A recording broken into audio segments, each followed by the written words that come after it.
Абхазия издавна славилась своими целебными местами и привлекала на свое побережье тех, кто хотел отдохнуть, как говорится, душой и телом. В 1912 году в одной из вершин города, среди парковой зелени, отстроили потрясающей красоты в стиле модерн огромный санаторий «Азра». На сегодняшний день в этом здании расположен научно-исследовательский центр курортологии и нетрадиционной медицины, директором которого является Отар Осия. У нас таких условий для того, чтобы, скажем, провести сюда и людей на реабилитацию, на курортологические методы лечения и так далее, пока нет. Для этого надо провести очень много большой работы, связанной с ремонтами, связанной с оборудованием, связанной с кадрами и так далее. На это все надо время. 10 лет назад на базе НИЦ находился стационар, где лечили инвалидов войны и пенсионеров курортологическими методами. Можно было пройти процедуры, это и физиотерапия, массажи, искусственные ванны, лечебная физкультура. Была солевая комната для тех, у кого имеются бронхит и легочные заболевания. Однако это продлилось недолго. Приблизительно через год закончилось, потому что все было сделано, опять-таки, повторяю, в спешке.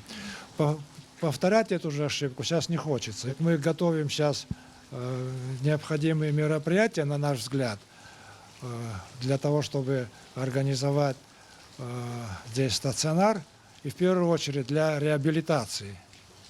Вот. С наши предложения мы будем готовы представить в Академию наук, представить в правительство, и, если понадобится, президенту, где-то в апреле, в мае. В обществе бытует мнение, не может ли научно-исследовательский институт курортологии стать реабилитационным центром для переболевших коронавирусной инфекцией. Как известно, участие пациентов COVID-19 протекает очень тяжело. Люди попадают в отделение реанимации, их подключают к аппарату искусственной вентиляции легких. Интенсивная реабилитация после коронавируса необходима каждому переболевшему вне зависимости от степени тяжести заболевания. Мы этими вопросами сейчас, даже если захотим, не сможем заниматься. Надо подготовиться к этому. Потом здесь, вот, то, что касается коронавирусной инфекции, здесь реабилитация особая. Там связано с дыхательной системой в основном и с кардиологической системой, сердечно-сосудистой системой, в основном с дыхательной системой. Вот. Таких мероприятий сейчас мы не можем проводить.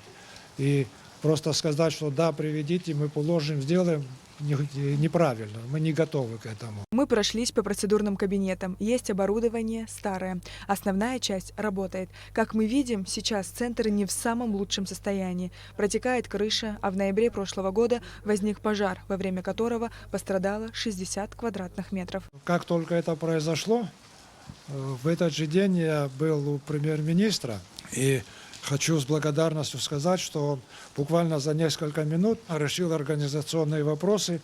И те, кому он это поручил, в течение 2 дней ходили сюда, наметили мероприятия, составили смету там, и так далее, и так далее. Все, что необходимо. Очень быстро все это сделали, за что хочу большое спасибо сказать.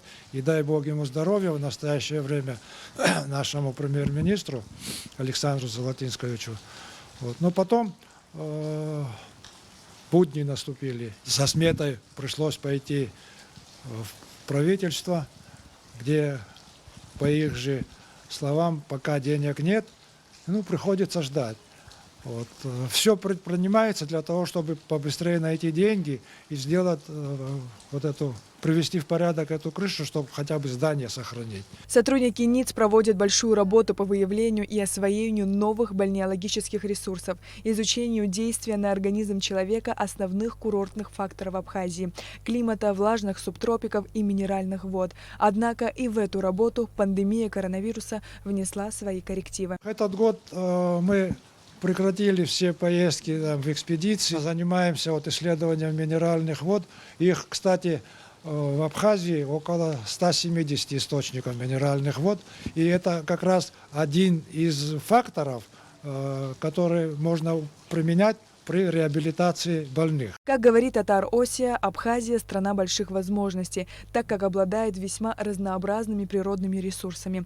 Богатая и живописная природа Абхазии создает прекрасную базу для развития курортов, поэтому необходимо восстановление санаторно-курортных комплексов, где будут условия и для реабилитации больных. Сария Гварацхеля, Инала Гухава, Абхазское телевидение.